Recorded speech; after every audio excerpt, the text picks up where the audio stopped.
Yes, good morning. My name is Alison Smith and I'm General Manager of Mobility at Sea, and I'm the very proud winner of the Innovation in Travel Awards.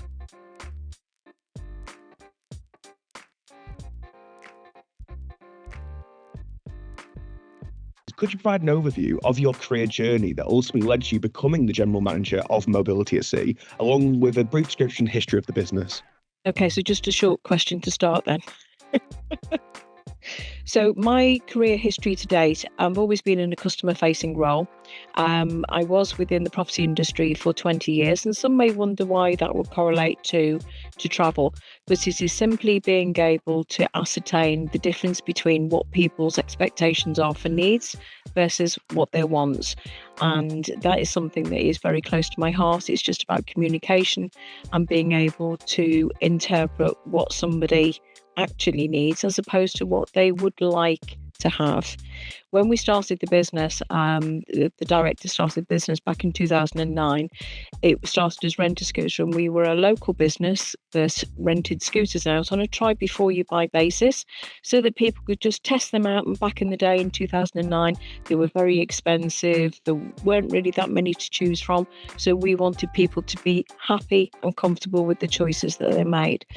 Because of our close proximity to Southampton, we were asked on numerous occasions to provide scooters for cruise ships. So my boss, my CEO Dave, he went down to Southampton and saw the size of the cruise ships and thought, wow, what can we do? And we saw so many people coming onto the ships with products that just wouldn't say weren't fit for purpose, but wouldn't have given them the experience that they needed on board, not only for them as the user, but also for the able-bodied passengers. You know, you see these big scooters coming on board and you think, oh my goodness, how are they going to cope in the lift? So we started to kind of focus our efforts on the cruising side of things. And we were so successful that in 2012, we changed our name to Mobility at Sea, because we weren't just providing scooters, wheelchairs and power chairs. We were actually helping the likes of P&O, Cunard, Royal Caribbean to have products on board so that people could utilise them whenever's needed. And I think back in the time around 2009, 2010, the industry was quite naive, I'm going to say, as to the benefits of having people on board who may decide to cruise 2 or 3 times a year rather than once, kind of one big family holiday a year. So we started to talk to our customers to say, look, if we could make it more comfortable for you, if we could provide XYZ, would you be inclined to use it more? And they all said yes. It was a resounding yes. We can't travel. We don't want to go to Heathrow or Gatwick or any of the local airports just because of the waiting time and the inconvenience and the hassle and the worries and the anxiety. So we said, look, if we could make cruising more accessible, is that something that you would consider? And it was a resounding yes. So we spent years talking, developing, talking to the cruise line, saying, what are you happy for us to provide? What are your policies? What frequency do we need to provide our electrical equipment? How small does it need to be? What do we do? And we really grew with the cruise lines. And it took us about 5 years to get approval for a first profiling bed to be put on P&O. It was a long haul slog because you can imagine the risk assessments, etc., that needed to go. And we said, look, we've got several clients who were all saying that they would cruise more frequently if they felt as though their needs were taken care of better. The cruise lines aren't able to provide accessible or profiling beds. They're not able to provide tracking or ceiling hoists. So it was just by the sheer nature of the vessels that they're going on. So we said, look, if we could get something which is compatible with what the ships want, are you happy? And it's been that process of trial and error, talking, communicating, getting feedback, doing a needs analysis. And it is just that whole review. And that's really taken us to where we are today. It's finding new products that will meet the ever-changing needs of the cruise lines now that they are seen to being more inclusive. What challenges or problems have you faced as general manager of Mobility at Sea, and what advice would you give to someone who's maybe looking to enter this kind of travel industry? Okay, I'd say that the challenges that we've had is because since the inclusive market has become more popular, it's about managing clients' expectations. It's about educating people who maybe, if I could say the travel agent sector, a lot of travel agents may not have come into contact with people with additional needs. So it's a way of making them feel comfortable asking those questions that they wouldn't normally have to ask. Now, one of the biggest challenges for Mobility at Sea is the fact that we know that everybody knows somebody that needs us. It's about publicising it. Do we go to the end user? Well, the end user, unless they're looking for a cruise, wouldn't really ask. Is it the travel agent? Well, travel agents are very good at selling holidays, but they might not be as switched on where reaching out to another company to help provide a service means that they're going to sell more cabins. Is it to the cruise lines? Well, the cruise lines have kind of opened up their arms, their hearts, their minds, and said, we understand the value of this. What can we do to help? So I think the challenge is to publicise it in the right way, because we are a service, but we're not a charity. It's that kind of, you have to be able to pay us to provide the service, but we will do everything we can to make sure that you return again and again and again. I think challenges also come from the ships getting bigger. The policy is starting to be more important. The greater quantity of people with lithium batteries on board. There might be lots and lots. We never kind of sit back on our laurels and go, do you know what? That's great. We've got it stitched up. No, it's what we're going to do next. How are we going to grow? What services can we offer? It's like the pandemic came along. All the cruise lines didn't sail, but we were determined to stay here.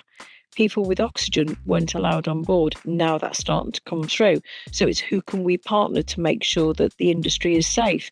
It's always full of challenges, and that's kind of one of the things that makes it fresh and nice and vibrant. So it's offering that kind of place, which is, I think it's very admirable, and also a great way of, like you said, keeps you on your toes and keeps that innovation constantly going in. That's right. But it's not just kind of the higher level. It's every time the phone rings, it's who's going to be on the end of it. What are their personal challenges? Is it a physical challenge, a mental challenge? Do they have a disability that's not visually, more of a hidden disability? It's what we can do to kind of make sure that they're emotionally are looked after as well. You know, empathy is massive in here. We don't kind of employ salespeople. We look at people who maybe have come from different walks of life, that have got good rounded experience, so that they can empathise with everybody that picks up the phone. You know, if you think somebody's got quite complex medical needs, they're used to everything in their house a certain way. They will get up and every day there is the routine.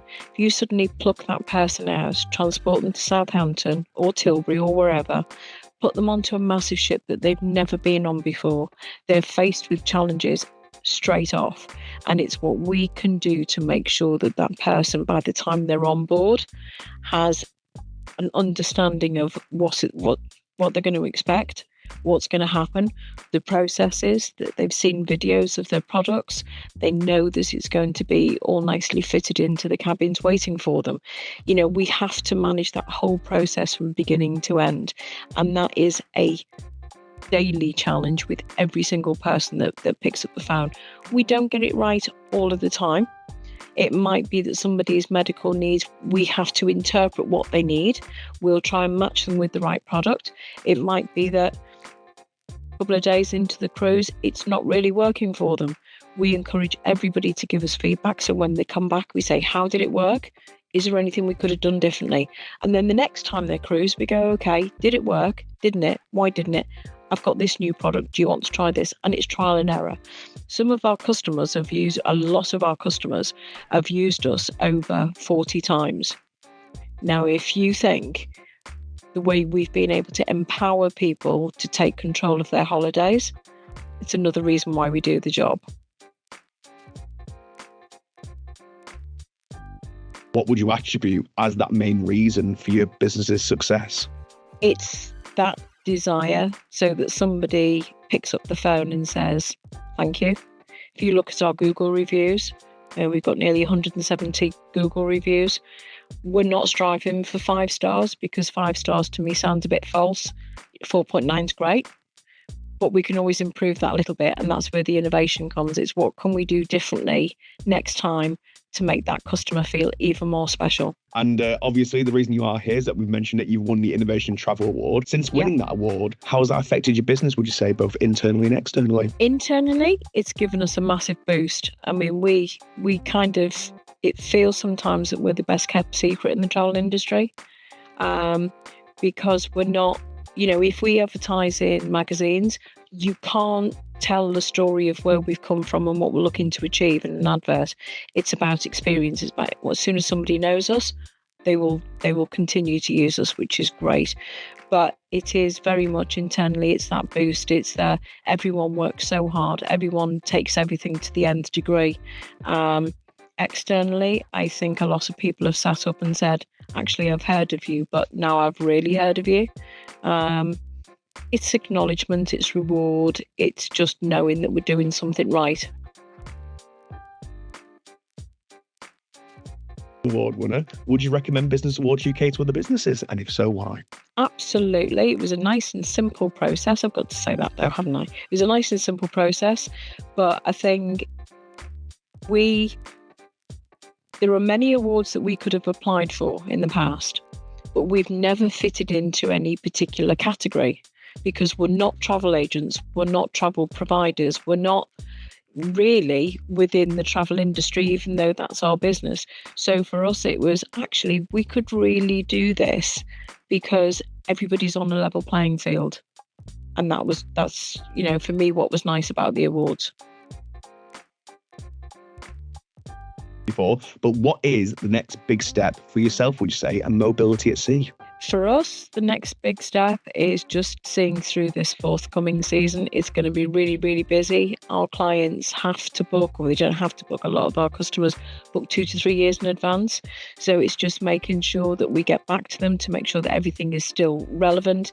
So we're very much in the here and now. However, over the years, cruise lines, travel agents, people are asking us to open up in other ports. It's too far for us to go to Liverpool. It's too far for us to go to Newcastle, but there is definitely a demand there.